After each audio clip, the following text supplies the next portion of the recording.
రోజుల కోర్సు పూర్తి చేస్తే చాలు 100% ప్లేస్మెంట్ సపోర్ట్ తో సాఫ్ట్వేర్ జాబ్ మీ సొంత. వెంటనే కోడ్ జ్ఞాన్ డెస్టినేషన్ ని సంప్రదించండి. నమస్తే విజయ పెద్దన గారు. నమస్తే ఉషా. ఈ మధ్య కాలంలో మనం లివ్ ఇన్ రిలేషన్స్ చాలా ఎక్కువగా చూస్తూ ఉన్నాము. లవ్ మ్యారేజెస్ కూడా చాలా ఎక్కువ చూస్తున్నాం. ఎప్పుడైతే ప్రేమలో ఉంటూ ఉంటారో అన్ని రిలేషన్షిప్స్ పెళ్లి దాకా వెళ్తున్నాయా అంటే డౌటే. బట్ ఈ మధ్య కాలంలో ఒక న్యూస్కి సంబంధించి నేను విన్నాను కాబట్టి అడుగుతున్నాను దగ్గర ఉండి. ఒక ఆడపిల్ల ఒక రిలేషన్షిప్లో నేను సఫర్ అవుతూ ఉన్నాను, అబ్బాయిని పెళ్లి చేసుకోవాలో లేదో కూడా డైలమా ఉంది, ప్రతిదానికి అనుమానిస్తూ ఉన్నారు, నా ఫోన్ బిజీ వచ్చినా తప్పే, నేను ఒక గంట బయటికి వెళ్ళినా తప్పే. ఈ రిలేషన్షిప్లో ఇటువంటి సడన్ చేంజ్కి, సడన్గా వచ్చే మాటలకి అర్థం ఏంటో తెలియట్లేదు. ఇప్పుడే ఇలా ఉంది అంటే రేపు పెళ్ళైనాక నా పరిస్థితి ఏంటి అనేది క్వశ్చన్ మార్క్. ఎలా చూడాలి దీన్ని? కొన్ని లక్షణాలు మనకు ముందే హింట్లు వస్తాయి. సో ఇప్పుడే అంత పొసెసివ్గా ఉండి ఇప్పుడే అంత అనుమానం, చూడండి, కన్సర్న్ వేరు, అనుమానం వేరు. తను ఎక్కడుందో ఫోన్ లిఫ్ట్ చేయట్లేదేంటి అనే, అంటే కన్సర్న్తో, కంగారుతో ఎక్కడికో వెళ్ళాము, అక్కడ ఏదో ఇన్సిడెంట్ జరిగింది, అక్కడ ఏదో తోపులాట తొక్కిసలాట జరిగింది అనేది తెలిస్తే, ఓ తను అక్కడికి వెళ్తానంది కదా, సేఫ్గా ఉందో లేదో అని ఫోన్ చేయటం వేరు. ఎక్కడికి వెళ్ళావు, ఎప్పుడు వస్తావు, ఎందుకు వెళ్ళావు, నాకు చెప్పలేదేంటి, ఇంతసేపు ఎందుకు వెళ్ళావు, ఎవరెవరితో వెళ్ళావు, ఇలాంటి క్వశ్చన్లు వస్తున్నాయంటే మాత్రం అది కన్సర్న్ అనే భ్రమలో ఉండకుండా అనుమానం కింద ఉంది అని ఏమాత్రం డౌట్ వచ్చినా సందేహించాల్సిన పని లేదు. ఎందుకంటే ఇవాళ రేపు చూస్తుంటే ఏంటంటే హింట్లు, క్లూలు దొరుకుతున్నా కానీ ప్రేమించాము ఆ ప్రేమల భావనలో ఉండి అవి పెద్ద ఇష్యూ కింద తీసుకోకుండా కొంచెం తెలుసుకుంటాడులే, తనకే ఉంటాను అనేది తనకు అర్థమవుతుందిలే, లేకపోతే నేను ఇలాంటివి ఏమి, అంటే నా మీద అనుమాన పడాల్సిన అవసరం లేదని తనకు తెలుస్తుందిలే, ఇలాంటి ఎజంప్షన్స్తో గనక ముందుకెళ్తే పప్పులో కాలేసినట్టు అవుతుంది. ఎందుకంటే చాలా ఇన్సిడెంట్స్లో ఆ హింట్లు వచ్చినా కానీ వాళ్ళు గమనించలేకపోతున్నారు. ప్లస్ తర్వాత రిగ్రెట్ అవుతున్నారు, ఏంటి ఆ రోజే నేను జాగ్రత్త పడి ఉండాల్సింది అని చెప్పి.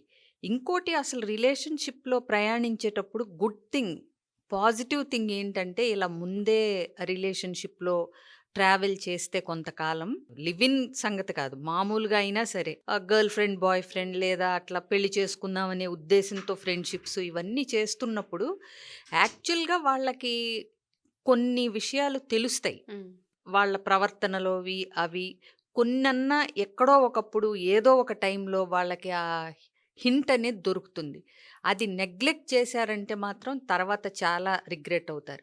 అట్లీస్ట్ ఈ విషయం మీద నీకెందుకు నీది అనుమానం అని నాకు అనిపిస్తుంది, కన్సర్న్ అని అనిపించట్లేదు, ఇదిలా ఉంటే మన రిలేషన్షిప్ ముందుకెళ్ళటం కానీ, అంటే నేను కంఫర్టబుల్గా కానీ లేను అనేది అతనికి కన్వే చేయగలగాలి ఫస్ట్. ఓకే, నేను ఇది యాక్సెప్ట్ చేయను అంటే, ఇప్పుడు అనుమానిస్తున్నారు అంటే ట్రస్ట్ లేనట్టే కదా, అవునా?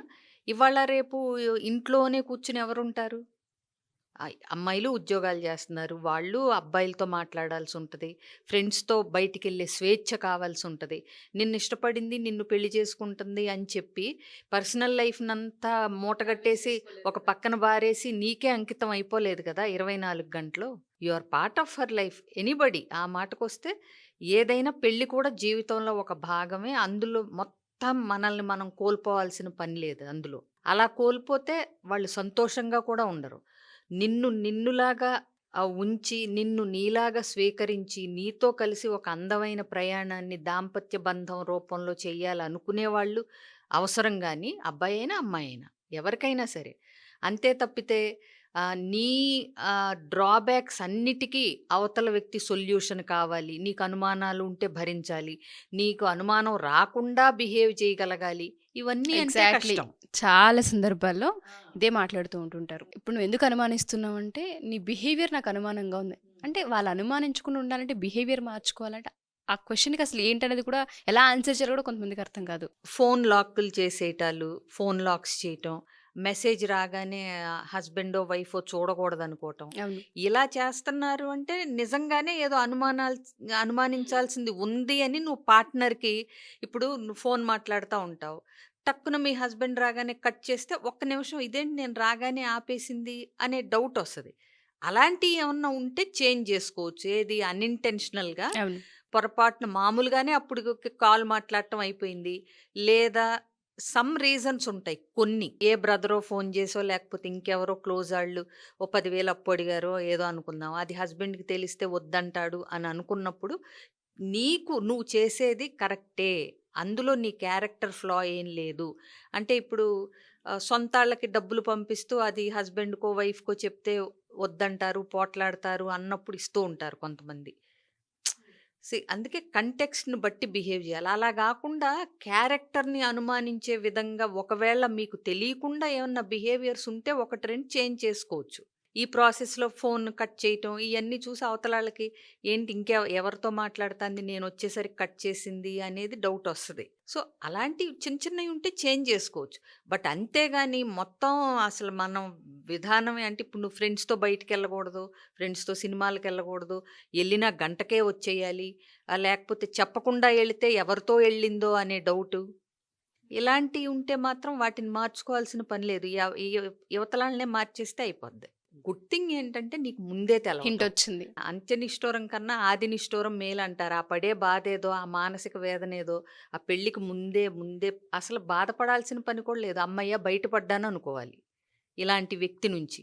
ఎందుకంటే ఒక బంధంలోకెళ్ళి 2 ఫ్యామిలీస్ ఒకటయ్యి ధూమ్ ధామ్ అని పెళ్లి చేసుకుని, ఆ తర్వాత కొంతకాలం కలిసుండి, ఏ పిల్లో పీచో పుట్టి అప్పుడు అనుమానాలు బయటకొచ్చి గొడవలు ఎక్కువయ్యే కంటే, ఇతనిలో ఈమెలో ఈ అనుమానపు జబ్బుంది అని ముందే తెలిసినప్పుడు కొంచెం కష్టమైనా అప్పుడు తప్పుకుంటే జీవితాంతం హాయిగా ఉండటానికి అవకాశాలు ఎక్కువుంటాయి. అలాంటి వాళ్ళు ఎవరైనా సరే ఇప్పుడు మేము ఈ రిలేషన్‌షిప్‌లో ఇటువంటివి చూసాము. మేము కొన్ని యాక్సెప్ట్ చేయలేకపోతున్నాం. ట్రై చేసాం. మా వల్ల కావట్లేదు.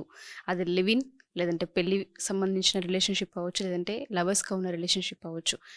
డిప్రెషన్‌కి వెళ్ళిపోతూ ఉన్నాం. తెలియకుండానే పానిక్ సిట్యుయేషన్స్ వస్తూ ఉన్నాయి మాకు. ఏం అర్థం కావట్లేదు. కొంతమంది బాగా అటాచ్ అయిపోయి సూసైడ్స్ కూడా చేసుకోవాలనుకుంటూ ఉంటారు. అటువంటి వాళ్ళకైనా సరే మన కౌన్సిలింగ్ ఎంతవరకు హెల్ప్ అవుతుంది అంటే వాళ్ళు కౌన్సిలింగ్ తీసుకోవచ్చు. తప్పకుండా ఉషా. ఇలాంటి వాళ్ళు గనక ఉంటే వాళ్ళు ఖచ్చితంగా తీసుకోవాలి ఎవరో ఒకళ్ళ దగ్గర. ఎందుకంటే వాళ్ళు ప్రాబ్లమ్‌ని తప్పితే సొల్యూషన్‌ని చూసే మైండ్ సెట్‌లో ఉండరు. సో, ఒక outside person that to counsellor ఏంటంటే వాళ్ళ చుట్టూ ఉన్న మొత్తం విషయాన్ని నాన్ జడ్జిమెంటల్‌గా వాళ్ళు ఏ ఫేజ్‌లో ఉన్నారనేది ఈజీగా ఐడెంటిఫై చేయగలుగుతారు. అలాగే కరెక్ట్ వేలో బయాస్ లేకుండా కౌన్సిలింగ్ ఇచ్చే సెషన్ ఇవ్వగలిగే అవకాశం ఉంటుంది కౌన్సిలర్స్ అయితే. సో, వాళ్ళని కలిసినప్పుడు వీళ్ళకి ఆ స్థిమితం అయితే ఖచ్చితంగా వస్తుంది. కాబట్టి ఇలాంటి పరిస్థితుల్లో ఎవరున్నా కౌన్సిలింగ్ తీసుకోవచ్చు. Thank you ma'am. Thank you so much.